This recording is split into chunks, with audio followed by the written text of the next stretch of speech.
Hello student, HSSC Haryana police के जब form निकले हुए हैं उनमें फॉर्म भरने से पहले, खासकर क्योंकि लड़कियों के लिए जो फीमेल कैंडिडेट्स हैं वो, क्योंकि वैकेंसी कम है, 600 वैकेंसी है और कहीं ना कहीं प्रत्येक कैंडिडेट के द्वारा ये बात उठाई जा रही है कि वैकेंसी 1000 के आसपास होनी चाहिए। एक पॉइंट तो ये है क्योंकि वैकेंसी कम है, इसकी वजह से वह कौन सी कैटेगरी से फॉर्म भरें। अभी आप बीसी ए में हैं, बीसी बी में हैं, तो आप जर्नल से फॉर्म भरें, या कोई जो जर्नल है वो ईडब्ल्यूएस की सर्टिफिकेट मतलब है उसके पास लीगली, वो ईडब्ल्यूएस कैटेगरी में काउंट हो सकता है, तो क्या उसे ईडब्ल्यूएस में भरना चाहिए या जर्नल में भरना चाहिए। इन सब पॉइंटों पर जो रिसेंट में रिजर्वेशन पर जो नए कहीं ना कहीं रूल रेगुलेशन आए हैं उन पॉइंटों पर बहुत बारीकी से डिस्कस करेंगे, क्योंकि यहां पर यह कंफर्म हो जाता है कि एचएसएससी अब कौन सा यूज करेगी।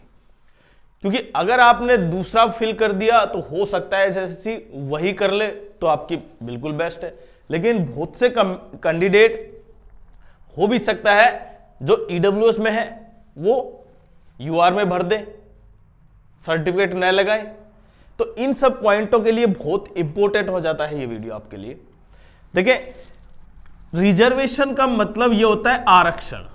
अब आरक्षण किसको मिलता है? जो रिजर्व कैटेगरी है।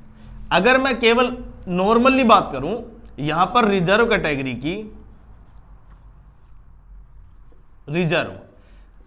की, तो आप ये सिंपल सा समझे। देखें, एक लिस्ट होती है यूआर लिस्ट, एक होती है रिजर्वेशन लिस्ट। जैसे माने आप एससी कैंडिडेट, क्लियर, उससे क्लियरली समझ में आएगा। अब आपने यहां पर यूआर में आपके मार्क्स ज्यादा थे तो आप इसमें आ गए, ठीक है। ये एससी की लिस्ट है और ये है यूआर की, लेकिन आपके मार्क्स ज्यादा हैं तो आप एससी से हटकर कहां पर आ गए? यूआर में आ गए। मतलब आप अकेले एससी के इसमें आ गए, तो आपकी जगह कोई और कैंडिडेट होगा जो नीचे जिनका सिलेक्शन नहीं हुआ था, मतलब जिनका अभी तक नाम नहीं आया, वो कहां पर आ जाएगा? एससी। ये सभी एससी की हैं भाई, ये एससी के कैंडिडेट हैं और ये यूआर के कैंडिडेट हैं, तो ये है रिजर्वेशन पॉलिसी और इस पर ही रूल लागू होता है। मतलब अगर रिजर्व कैटेगरी का कैंडिडेट मेरिट में आता है, अच्छे मार्क्स लेता है, तो इसका अर्थ यह है कि वो किस में चला जाएगा? यूआर में चला जाएगा। मतलब जनरली यूआर की जो कट ऑफ है वो एससी से ऊपर होगी। यही ओबीसी के साथ हो सकता है, यही हरियाणा की बात करूं मैं, क्योंकि हम एचएसएससी की बात कर रहे हैं, यहां पर बीसी ए के साथ हो सकता है, बीसी बी के साथ हो सकता है, एससी की दोनों कैटेगरी के साथ हो सकता है। मतलब वो यूआर में जा सकते हैं, क्लियर। ये रिजर्वेशन पॉलिसी है। ये अभी वर्डिक्ट आया, राजस्थान हाई कोर्ट से संबंधित था जो, उसमें भी यही कहा। लेकिन कई बार गड़बड़ क्या हो जाती है? कई बार गड़बड़ हो जाती है जिसमें यूआर की जो कट ऑफ है वो कम रह जाती है और रिजर्व की लिस्ट की ज्यादा चली जाती है। ये रिजर्व की है भाई, मानो रिजर्व से, जैसे बीसी बी की मान सकते हैं हम यहां पर, रिजर्व की मानो 67 गई, 62 गई किसी भी पोस्ट के लिए, और बीसी बी की गई 63। ऐसा क्यों हुआ? इसका कारण क्या है? और इसी गड़बड़ी की वजह से एक नया मामला सामने आया जो माननीय कोर्ट में गया। क्या था वो? पहले यह समझे आप। रिजर्वेशन देखें किन हालात पर मिलता है। एक तो होता है रिजर्व कैटेगरी को क्या मिलता है? फीस में बेनिफिट मिलता है, ठीक है। दूसरा मिलता है एज में बेनिफिट, क्लियर। तो पहला फीस में, दूसरा एज में। अगर आपने दोनों रिजर्वेशन लिए तो इसका मतलब आप रिजर्व कैटेगरी से हैं, क्लियर। जैसे आपने देखा हरियाणा में जो सीईटी का फॉर्म था उसकी फीस 500 रुपए, बाकी 250 रुपए, इस तरह की थी रिजर्वेशन। अब दोनों में यूआर में और ईडब्ल्यूएस में भी फर्क बताएंगे, दोनों में डिफरेंस। पहले ये समझे, जो नया वर्डिक्ट आया ये तो था लगभग दिसंबर एग्जाम मंथ में, उसके बाद जनवरी में एक और वर्डिक्ट आया माननीय कोर्ट का। जनवरी में यह कहा गया कि अगर आपने किसी भी स्टेज पर, स्टेज का मतलब जो एग्जाम चल रहा है, चाहे वो प्री है, मेन है या इंटरव्यू है, उसमें अगर आपने रिजर्वेशन लिया है, चाहे वो एज में लिया हो, एज में तो जाने के बाद ही कैंसिल हो जाता है, आपने रिजर्वेशन लिया है तो इसका अर्थ यह है आप वापस जर्नल में नहीं आ सकते। अब इसको समझे आराम से। यहां पर एससी कैंडिडेट था, ठीक है, वो सीटी एग्जाम में, ध्यान से समझे, सीटी एग्जाम में कट ऑफ क्वालिफाई कर पाया किसकी वजह से? रिजर्व कैटेगरी की वजह से। मतलब रिजर्व की कितनी है? 40 है। मैं एचएसएससी की बात कर रहा हूं, मैं 40 मार्क्स है, उसके 48 मार्क्स बन रहे हैं भाई अभी, ठीक है, उसके कितने मार्क्स बन रहे हैं? 48। और वो हरियाणा पुलिस का फॉर्म भर दिया उसने, हरियाणा पुलिस का फॉर्म भर दिया उसने, क्लियर। अब उसने जो हरियाणा पुलिस का फिजिकल के बाद जो एग्जाम हुआ, उस एग्जाम में उसने अच्छे मार्क्स लिए, बहुत अच्छी तैयारी की, और अच्छी तैयारी के बाद उसने इतने मार्क्स लिए कि यूआर कैटेगरी से भी अच्छे मार्क्स लिए। मतलब अब वो यूआर कैटेगरी में भी फिट होने के लिए बिल्कुल सही है। मतलब उसके मार्क्स बहुत ज्यादा है, यूआर के जितने मार्क्स हैं उतने मार्क्स। तो क्या उसको यूआर में काउंट किया जाएगा या नहीं किया जाएगा, ये सबसे इंपॉर्टेंट पॉइंट है भाई।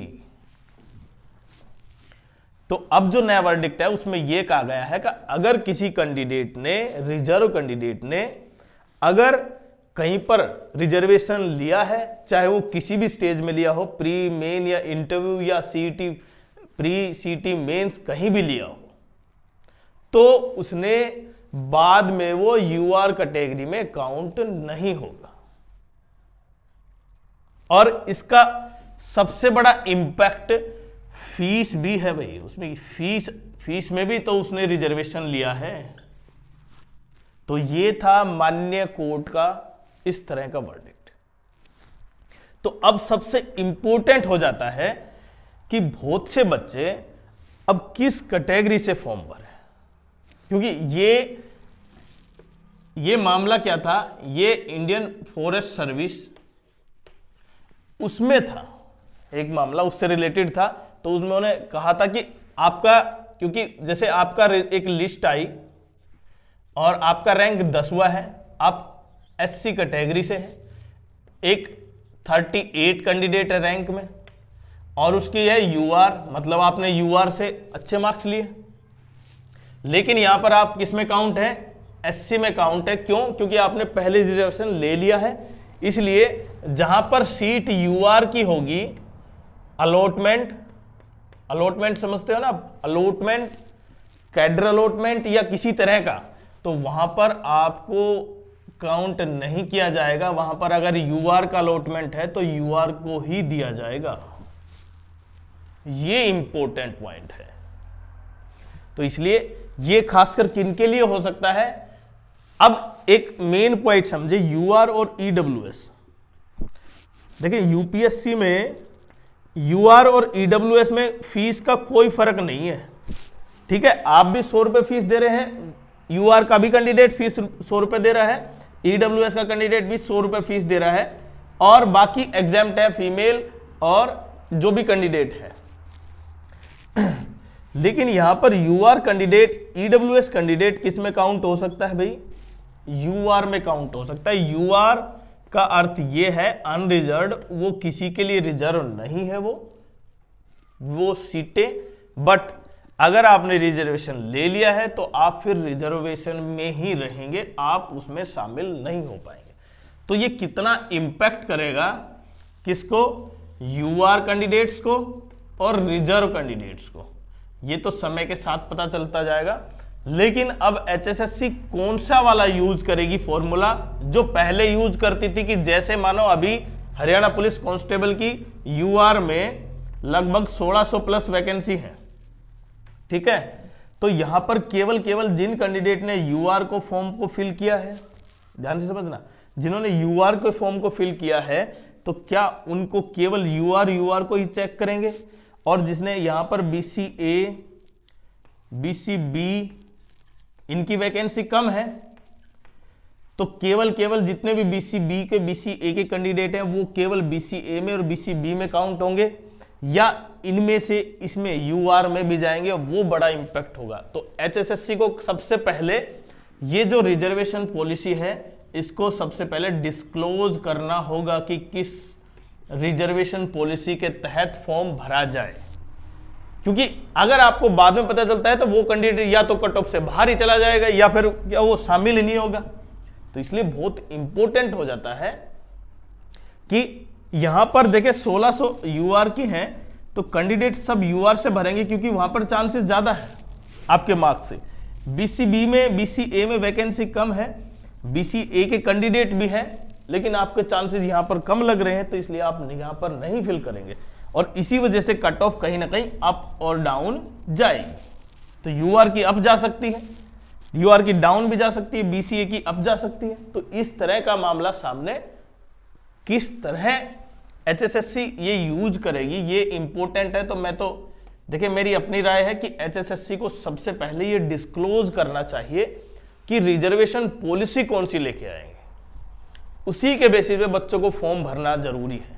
क्योंकि आपको भी पता है कि अगर ये ओल्ड वाली रिजर्वेशन पॉलिसी लेके आते हैं तो उसमें फिर जनरल कैटेगरी के जिनको जो ईडब्ल्यूएस से है बीसीए से है वो किस में चले जाएंगे, रिजर्वेशन की बजाय वो क्या करेंगे यूआर में चले जाएंगे। लेकिन अगर रिजर्वेशन पॉलिसी जो पहले वाली है जो चलती, जो ये बताया ना मैंने, जिस तरह सेंट्रल गवर्नमेंट ऑफ इंडिया करते उसी तरह चलती रहे तो ये पॉलिसी सही है। तो आपकी क्या राय, आप जरूर कमेंट्स करें कि इस पॉलिसी से एचएसएससी को ये कार्य करना चाहिए।